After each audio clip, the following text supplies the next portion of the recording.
How would you like to learn the secrets of two Karma Club Award winners on how they have built successful online businesses from almost nowhere to now running multiple 7 and 8 figure businesses by following the simple fundamentals of life? And let's see how they have used the powerful funnel systems, processes, automation, and social media to help their business grow at a different pace.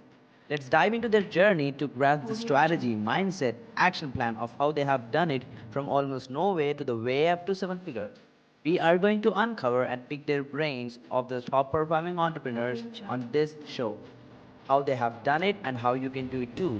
You are listening to The Nikhil Sai, the host, and welcome to The Nikhil Sai Show. Hey guys, what's going on? Welcome back to another episode of the Nikhil Sai Show, which is hosted by me, the Nikhil Sai, and I hope you're having a wonderful time. Whatever the time you're watching, Monday morning, evening, doesn't matter. But overall, this is going to be a great learning curve for you. This is another solo podcast I'm doing. So in this specific podcast, I'm going to be covering some important elements which you need to be following in terms of your business and some basic fundamental principles which you need to keep in your mind, which can help you make better decisions while you're trying to build your business, right?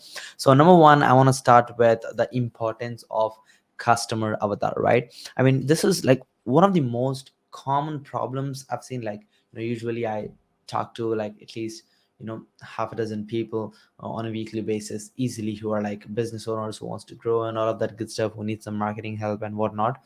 So I've seen this happening day in, day out, right? And most people have businesses, they have revenue streams, they have teams, processes, whatnot, but they lack customer focus. They don't really have a clear customer avatar. Like they have this general messaging like, hey, we help everybody. Oh, why not? Like I can serve them, I can serve these people as well, I can serve to anybody. I agree, your business is capable enough and your business has the mass market. But initially when you are trying to penetrate into market, build your brand or get your name out, or like stay focused, I think it's really about like niching down, niching down, however you want to say it, to the one specific customer avatar. Like I'll give you an example and an analogy so that you can get it. Instead of you saying I help business owners, you could say I help real estate businesses, right? And this is also layer one. Initially, as you're starting off, if you're not at yet that 5 figure level per month at least, you should focus a deep, like much deeper. Like I would say, not just real estate businesses, go around more specific business. Like, hey, I help real estate brokerage businesses. And you could even dig deep further, like I help real estate brokerage is who has xyz number of agents, maybe minimum 20 agents, right?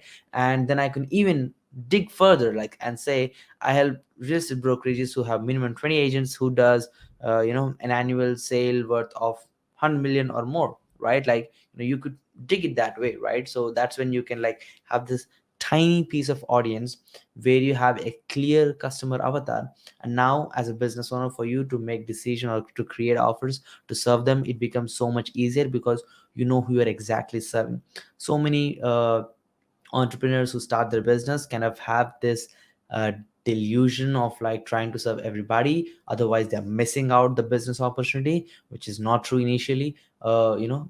They just try to focus on everybody and out focuses, right? And it doesn't just work out, especially in the initial phase, unless you are at that like 6 figure per month level and you are like having a net run rate of 7 figures. And over that, you should not worry about creating another niche or another target audience or another offer, to be precise, right? And now coming back to the next question, once you're precise about your audience and customer avatar, right? Now it's really about offer or focus on one solution and one offer, right? And I've seen this happening so many times. I mean, like, as an example, I've had a call with somebody who had like this his first success with their coaching business, and they are at like this 5 figure run rate, and they're excited about scaling this up and whatnot. And the first mistake they are trying to do was like, hey, like, I am the king, I'm on the mountain peaks, now I can launch multiple offers. And not really, because you're just yet to kind of surpass that inconsistently loop to kind of get into that multiple 5 figure level or 5 figure level in your business, right? So they were trying to deviate by creating like, I want to do a coaching funnel, I want to do a like challenge funnel, I want to do a book funnel, I want to do a webinar funnel. And I was like, what? Like, you just had like 7 clients last month, and doesn't mean that like you're there yet, right? Like you really need to validate one offer on a larger scale. And I would probably think like any offer could be scaled to 6 figures or less. Otherwise, it's not even a business. Don't build that, right? So, any offer could scale to that level. So if you're not scaling or not having a roadmap successfully to get there, don't try to build another, stream which is gonna divide your attention, and it's gonna continually create more confusion for you while you're running two things at a time, right? So especially once you're clear about your audience, it's really about having one offer to that specific audience and giving that one solution. Okay, that's going to be the next important thing.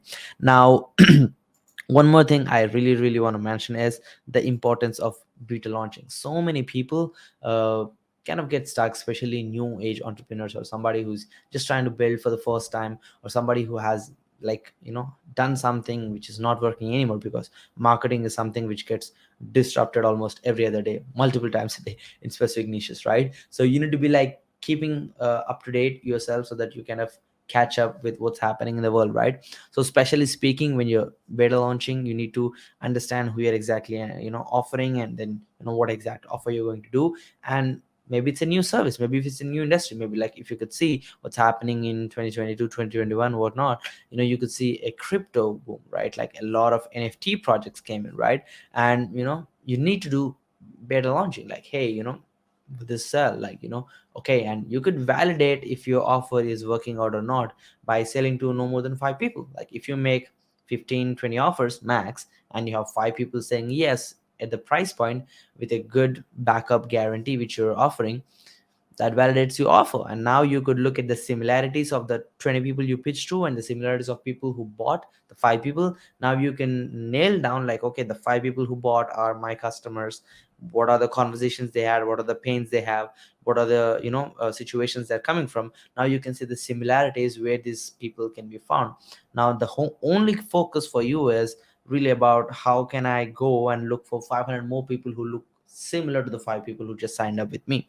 That's it, right? And that's your first focus. And do not try to go sell like, okay, I sold to some beauticians, right now I'll go back and sell to some let's say restaurant owners. Doesn't work out, right? Like you need to be focusing on doing the same thing over and over. That's when you can take leverage, right? Because the more different products and services you promote, the harder it is to deliver, because it's not just about making the sale, it's really about keeping upon the delivery mechanism as well, because it is so tough than a sale, right? When you are actually selling a product or service, and you want to keep up with the quality, create the best customer experience, and make sure they retain and only say good stuff about you, you should give them world class experience. And that could be only possible with high level fulfillment help. And you could only do that by doing a beta launch, having skin in the game with your customers. I mean, like, let's be honest, like nobody's perfect. When you launch, it sucks, right? And the only focus you need to have is how could you improve 1% every day, so that looking back, you are now 350% better than the day you launched, right? And that's the complete focus of doing a beta launch, so that you could be skin in the game with your customers, like understand what they need, try to do it. If you fail, that's no problem. You could just transparently mention that, set expectations regarding this, and take constant feedback. Work as a team, especially when you're beta launching. You need to be on their team, right? And that's one of the main things, right? You don't, if something goes wrong, so many people do this mistake trying to defend. If somebody, if a customer is attacking, like, hey, this is not working, you told this would work and this and that, people will be like attacking back, or maybe like defending, like, no, this is not my mistake, this is your business, all of that stuff. Instead of that, you would rather be like, I'm sorry, let's do this together. I thought this would work out. Here was the plan. This was the exact plan. This didn't go this well. Or what do you think on doing this? What do you think on doing this? I'm on your team, right? I mean, you need to prove that. And that's when the business owners or whoever you're working with kind of gains, the same level of confidence you have on yourself, and then let you, help them in their business, right? Like that's the main thing. And as previously mentioned, when you're doing any beta program, like constant feedback loop is one of the main important things. I mean, we have seen significant customer satisfaction in our own business when we are having weekly surveys sent out on emails about about the communication quality of deliverables, the coaching we are providing, and the results we are helping them achieve. And we have seen so much data points which are showing us where we suck.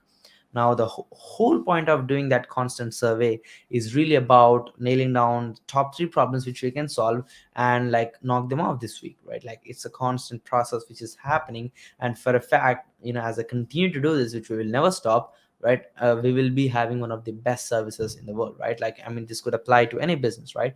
How did Amazon become so well? How did Apple become so well, right? How did Tesla build so great cars? They do something and they ask, that's good enough, right? And people will say it transparently. And now your goal is to take all the feedback and then just put them into different buckets and see which one is the important one to knock off, right? And that's the key when it comes to customer feedback, right? And as mentioned, when it comes to you launching a new offer and having success with it, it's absolutely fine. Nobody's perfect. You will fail, you will absolutely fail.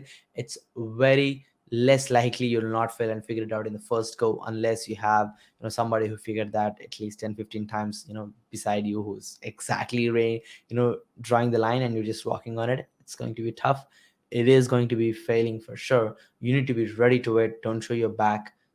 Face it and fix it, and sit on your client's table and turn the tables around and like be genuinely curious and be genuinely helpful.